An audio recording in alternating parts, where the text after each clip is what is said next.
كل سنة وانتم طيبين. عنوان الفيديو زي ما واضح قدامكم هو القولون العصبي. القولون العصبي مشكلة شائعة جدا، وعدد كبير من الناس اللي بيروحوا لدكاترة الجهاز الهضمي بيكون بسبب القولون العصبي. وعشان القولون العصبي مشكلة شائعة ومهمة جدا فكان لازم نتكلم عنه في فيديو. بس في الأول ما تنسوش تدعوا لإخواتنا في فلسطين والسودان وكل الدول العربية، ربنا ينصرهم. معاكم دكتور عمرو نبيل الطنيخي، وأهلا بيكم في فيديو جديد. القولون العصبي بالإنجليزي اسمه Irritable Bowel Syndrome واختصارا IBS، وعايزين نركز مع مصطلح IBS عشان هنستخدمه خلال الفيديو كتير. والقولون العصبي هو اضطراب وخلل في وظائف الجهاز الهضمي، فهو مش مشكلة عضوية، وعشان كده تحاليله وفحوصات المريض بتبقى تمام وزي الفل. ومن اسمه قولون عصبي تفتكروا بيجي لمين اكتر، للرجالة ولا للستات؟ قولون عصبي فاكيد بيجي للستات اكتر، ومش انا اللي بقول، والله الدراسات والاحصائيات اكدت كده. عايزين بقى نعرف مريض القولون العصبي هيجي للدكتور يشتكي بايه بالظبط. اول واهم عرض وده اللي بيخلي المريض يروح للدكتور هو وجود الام ووجع وتقلصات في البطن. كمان المريض بيشتكي من وجود انتفاخات وغازات. كمان في مجموعه من مرضى القولون العصبي بيشتكوا من امساك، ومجموعه بيشتكوا من اسهال، ومجموعه بيشتكوا من اسهال مع امساك. وعشان كده قسمنا القولون العصبي لاربع انواع. اول نوع اسمه IBS-C، وسي هنا ترمز لكونستيبيشن او امساك، ودول مرضى القولون العصبي اللي بيكون معاهم الامساك موجود بشكل كبير. وتاني نوع وهو IBS-D، ودي ترمز لديارية او اسهال، ودول مرضى القولون العصبي اللي بيشتكوا من اسهال. وتالت نوع وهو IBS-M، وام اللي هي ميكسد، اللي هم مجموعة المرضى اللي بيجوا يشتكوا من اسهال مع امساك.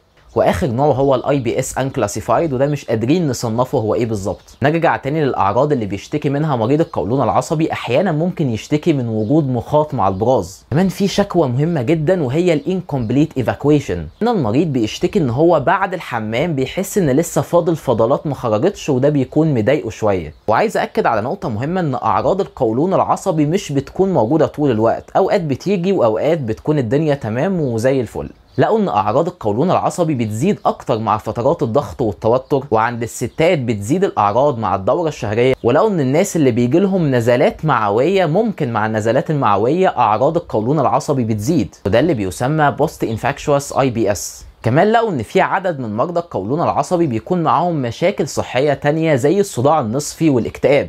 اتكلمنا كتير بقى عن القولون العصبي، عايزين نعرف ليه القولون العصبي بيحصل، ليه في ناس ممكن يجي لهم الاعراض المزعجه دي ويعانوا في حياتهم. والله ما في سبب واضح للقولون العصبي، لكن في مجموعه من النظريات بتحاول تفسر ليه القولون العصبي بيحصل. منها مثلا نظريه بتقول ان حصل لخبطه وتغير في حركه الامعاء. نظريه تانية بتقول ان حصل خلل في التوازن بين البكتيريا الموجوده في جهازنا الهضمي، وده اسمه مايكروبيال ديسبايوزس. ده بيكون نتيجته ان بيحصل تفاعل بين البكتيريا الموجوده في جهازنا الهضمي وبين الاكل، وبتطلع ميتابولايتس او مواد بتؤثر على التواصل بين الدماغ والجهاز الهضمي، وبتؤدي لظهور اعراض القولون العصبي. وفي نظريه ثالثه اسمها الفيسرال هايبر سنسيتيفيتي، او وجود حساسيه مفرطه للنهايات العصبيه الموجوده جوه جهازنا الهضمي. قبل ما نكمل بس عايز اكد ان القولون العصبي مشكله مفيش منها اي قلق او اي خطوره. كل اللي محتاجينه مرضى القولون العصبي لايف ستايل صحي مع شويه ادويه، والدنيا بتكون تمام وتحت السيطره.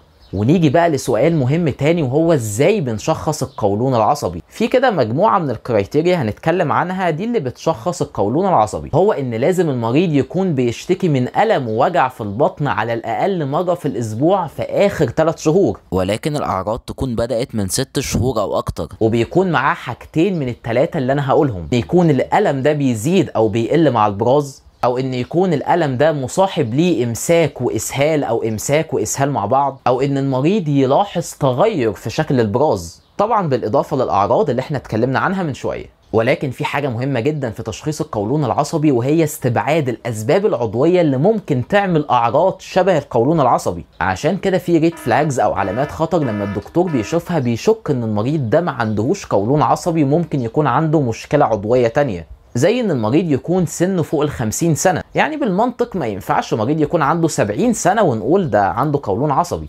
او ان المريض يكون عنده نقص في الوزن بشكل ملحوظ، او انيميا، او حصل نزيف في الجهاز الهضمي، او ان الاعراض بتخلي المريض يصحى من النوم بالليل، او ان يكون في تاريخ مرضي في العيله بامراض تانية شبه الالتهابات المناعيه في القولون او سرطان القولون. دي كلها علامات خطر لما بتكون موجوده. هنا الدكتور بيبدا يشك ان المريض عنده مشكله عضويه، ويبدا يطلب الفحوصات عشان يشخص صح. ونيجي بقى لاخر جزء في فيديو النهارده، وهو ازاي نعالج القولون العصبي. تشخيص وعلاج القولون العصبي بيكون مع طبيب الجهاز الهضمي. الدكتور بيبدأ يقعد مع المريض يفهمه طبيعة المرض ويطمنه ان القولون العصبي مش مشكلة خطيرة ولا حاجة، عشان في مرضى بيكونوا قلقانين وخايفين فلازم الدكتور يطمنهم. اول حاجة في العلاج هو اللايف ستايل، لازم المريض يلعب رياضة ويقلل من الضغط والتوتر ويبدأ يظبط اكله.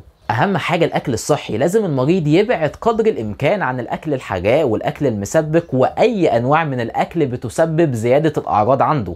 لقوا ان 9 من كل 10 مرضى مصابين بالقولون العصبي في اكلات معينة بتزود اعراض القولون عندهم، فعشان كده مهم جدا المريض يبعد عن اي اكل بيزود عنده الاعراض وبيعمل له مشاكل صحيه. تاني حاجه الدكتور بيبدا يكتب شويه ادويه كده عشان تقلل من الاعراض، والادويه بتتكتب على حسب نوع القولون العصبي اللي عند المريض. يعني لو كان المريض عنده IBS-C اللي هو النوع اللي بيكون معاه كونستيبيشن او امساك، الدكتور بيبدا يكتب له ملينات. اما لو كان المريض عنده IBS-D اللي هو القولون العصبي اللي بيكون معاه دايريا او اسهال، بيبدا الدكتور يكتب له ادويه تقلل من الاسهال. اشهرهم الادويه اللي فيها الماده الفعاله اللوبراميد. وبغض النظر عن نوع القولون العصبي، هل هو معاه امساك او اسهال، كده كده الشكوى الاساسيه والمزعجه هي وجود الم وتقلصات في البطن، فعشان كده الدكتور بيبدا يكتب ادويه تقلل من الالم والتقلصات الموجوده عند المريض. اشهرهم الادويه اللي فيها الماده الفعاله ميبيفيرين اللي موجودين في السوق باسماء الكولونا والكوليفرين وغيرهم كتير من الادويه. وفي دكاتره بيجربوا مع المرضى البروبايوتكس ولقوها بتقلل من الاعراض شويه. وكمان لقوا ان العلاج السلوكي المعرفي اللي هو CBT بيكون له دور مهم جدا مع مرضى القولون العصبي اللي عندهم قلق وتوتر بزياده، واحيانا بتتكتب لهم بعض الادويه النفسيه اللي بتجيب نتائج كويسه معاهم. وطبعا خطه العلاج ما بتكونش واحده عند كل المرضى، هي بتختلف من مريض للتاني على حسب الاعراض والسن والمشاكل الصحيه الموجوده عند الشخص المصاب بالقولون العصبي. وبكده نكون وصلنا لنهايه الفيديو، يا رب تكونوا استفدتوا واستنوني في فيديو جديد. سلام عليكم.